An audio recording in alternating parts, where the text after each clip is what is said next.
Bonjour, c'est Eva. Découvrons ensemble Misty. Nous sommes sur la page de Misty. Pour le télécharger, c'est Download. On choisit son système, on télécharge l'exécutable et on le lance. C'est vraiment très facile. Une fois le programme lancé, on est sur cette page. On vient ici choisir notre modèle. Par exemple, je vais prendre Gemma 2. Je sélectionne et valide le modèle Gemma 2. Ensuite, il suffit tout simplement de faire un clic ici sur Setup, Local AI. Le modèle se télécharge. Et on peut voir la barre de progression évoluer suivant votre vitesse de chargement. Voilà, le modèle Gemma 2 est installé. Maintenant, on peut poser une question à ce petit modèle d'intelligence artificielle. Bonjour. Pourquoi le ciel est-il bleu?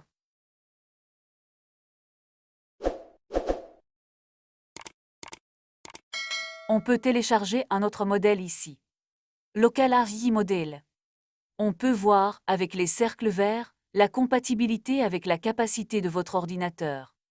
Ici, on peut déjà voir un grand choix de modèles à charger. On va maintenant télécharger Llama 3.2. Llama 3.2 est un modèle pas trop lourd et performant.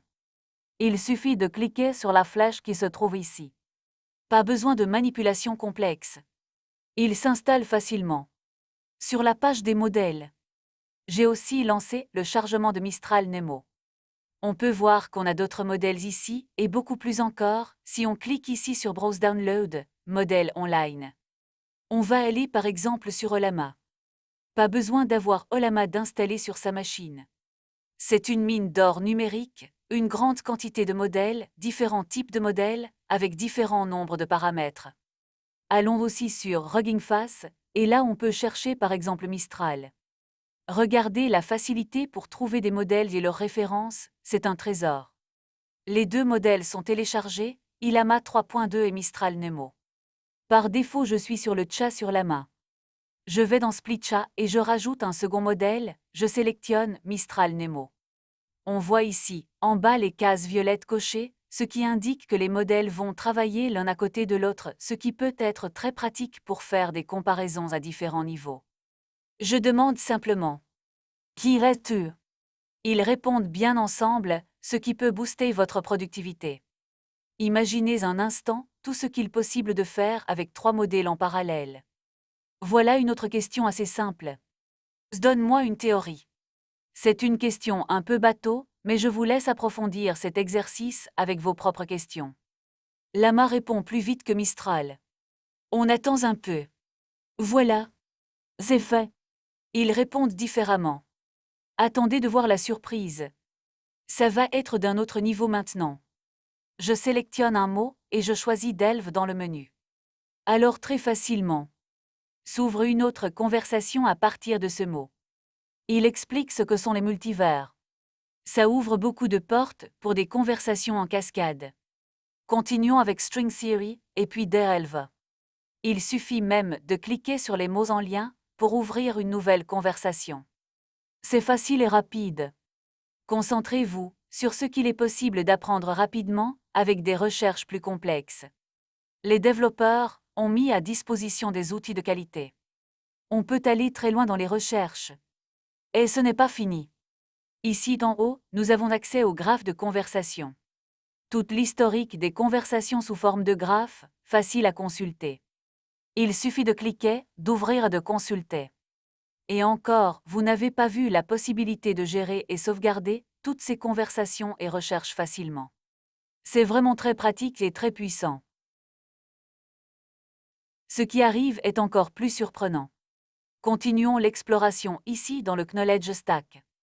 C'est un dossier d'accumulation de savoir. Une façon de faire du RAG facilement.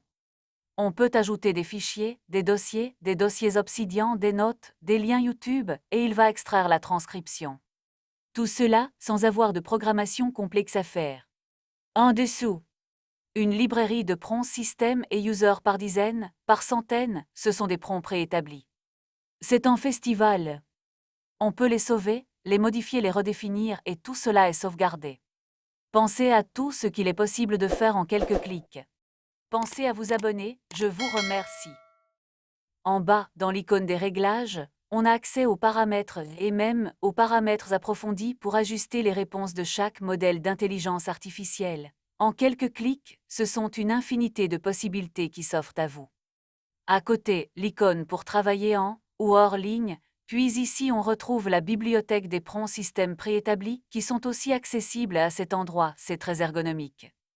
À côté, notre dossier de connaissances, et sur l'icône trombone, c'est la possibilité de soumettre des images ou des graphiques au modèle prévu pour cela. On revient sur la page web de Misty, qui n'est pas un modèle open source. Dans Pricing. Pour un usage personnel, non commercial, c'est gratuit. Pour un an avec la licence. On voit les nouveaux prix, de 89 $. En effet, les prix viennent de changer pendant que nous montions cette vidéo, on a donc refait une capture. L'ancien prix, 2T de 79 $ pour un an, et maintenant c'est de 89 $ pour un an. Donc tout cela peut encore changer. Pour la version Lifetime, on paye une fois et on a la licence à vie. Comme vous voyez, le prix était de 159 $ et maintenant, elle est de 179 $. Peut-être une preuve que le produit est sollicité et que le prix a été réévalué par ses concepteurs. Donnez-nous votre avis dans les commentaires pour cette application tout en un. Nous survolons les termes de la licence. C'était Eva. Je vous remercie pour votre écoute. N'hésitez pas à commenter, liker et vous abonner. À bientôt.